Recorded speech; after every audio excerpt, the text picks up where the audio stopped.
Hi everyone, I'm the Gnome, and today we're going to be reviewing Trials Evolution HD. This is a recently released game on Steam after a successful Xbox Live Arcade run. It's £15 and it's from Red Link Studios. It's a classic bike balance game where you control the speed and the lean of the rider to get through the levels. We're going to have a look at some footage, we'll talk about some of the good parts, some of the bad parts, and then a summary. The first negative I have to say about the game is that it requires a Uplay account. Yes, we're all kind of used to having Steam up and running as soon as the computer loads, and then having to switch to a different service does kind of rankle. Another set of user IDs, another set of passwords isn't ideal. The games for Windows also had the same problem, so it's a little bit annoying that I have to log into a Uplay account. And obviously I can see the reason why. If we all games producers just allowed Steam to run steamroll over, then they're going to be losing out a huge slice of the market. But it's a little bit annoying. It's kind of very much first world problems, but I like to only have the kind of one DRM going at any one time. Once into the game, you get to select single player, multiplayer, or track central. Today I'm going to be focusing on the single player, but the Track Central is an interesting addition. It essentially allows the modding community to contribute towards tracks to extend the game life, and really you can't go wrong with that. After selecting single player, you get to choose between Crash County and the HD Warehouse. We'll be having a look at levels on both just to compare, and you can see from the change in the background, kind of indoors and outdoors. And at this point, this is my main complaint about the game. There's locked content. I've bought the game, I want access to all the levels. So yes, I do suck at the game, but that shouldn't stop me from trying even the hardest levels. If I want to skip to the last level and get my arse whooped, I should be allowed to. So I've picked my level I want to go into. You'll see I've got silver medals for most of these. I also then get to pick the bikes that I'm going to use. You've got your standard, the one slightly better than that, and again lock content for when you're better. Again, a little bit annoying. It's my game, I've paid the money for it. Why won't you let me play it? Now I will have to say that running Fraps at the same time absolutely tanks the frame rate. So you will see like little jitters where there isn't in the standard game. And it's your typical bike balance game. And as you can see, I am not very good at it. You can restart the game from the very start if you're going for the gold score, or from the very frequent checkpoints if you just want to finish it before rage quitting. You'll see on this run, once I finally get that hill right, I'll then select to just go through on the checkpoints. The game is beautiful, and it truly deserves its HD moniker. There's so much going on in the background, it's actually quite easy to get lost and forget you're supposed to be focusing on the rider. The outdoor levels especially are beautiful. The fidelity of the game is of a really high standard, and it makes me wonder whether the Xbox version was as pretty. So if anybody has played or seen the Xbox version going, let us know what it looked like then. So do forgive the little bit of frame rate drops down to Fraps running, but look at it, it's a beautiful game. And a spectacular flip there just to finish. What you always get at the end as well is some lovely explosions, and if you wait for it, boom, there it is. As well as your standard game modes, there's also tournaments and skill challenges.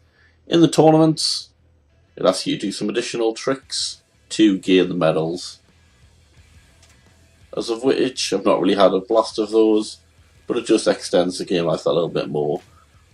What I have tried is the skill circus.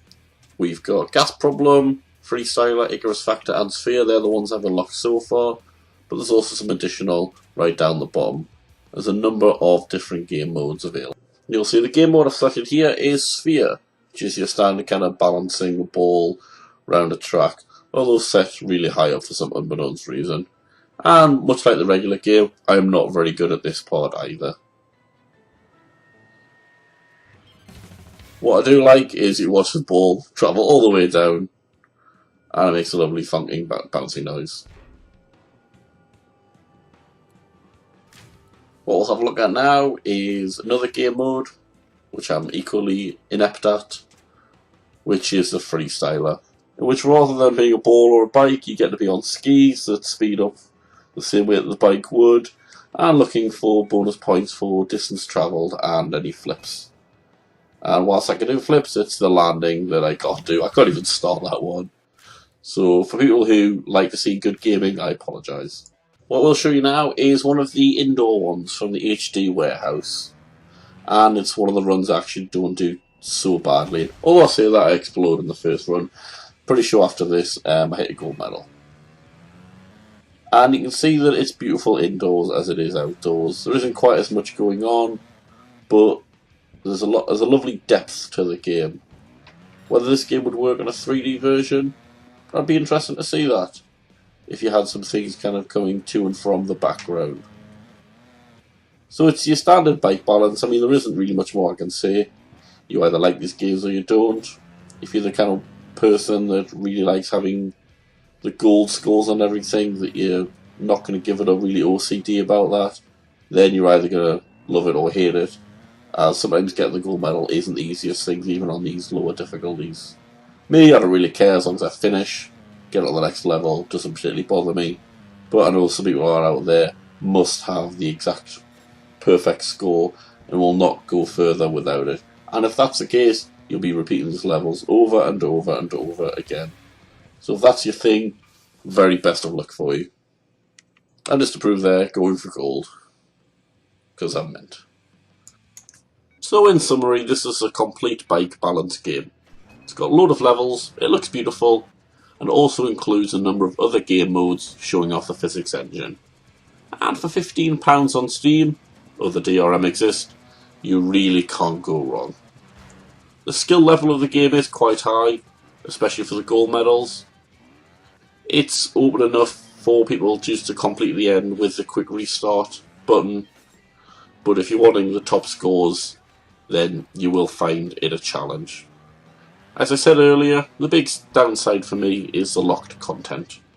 It's more than likely that I'll quit the game before actually being any good at it. But those who are naturally good at these types of games, you'll probably not find that a challenge, or even then you might enjoy the battle to get those gold medals to prove that you're getting further forward and really earn those. Really, it's a game that I've purchased. I don't want to earn anything in-game. I've earned it enough by having to go to work and have the money available to pay for it. So, in conclusion, I'd recommend you to buy this game if it's bike balance that you want. You're not going to get any more of a complete package anywhere else. There isn't any issues with the port over from the Xbox to the PC version, and I've been playing on the keyboard with no worries whatsoever. So thanks so much everyone. Hopefully you've enjoyed this game review. And that's a lot for today. Let me know if you find that interesting, useful, whether you've bought the game, whether you like it, don't like it. Feel free to contact me on Twitter, Facebook, or here on YouTube, and we'll have a discussion over it. So thank you much everyone. Cheers.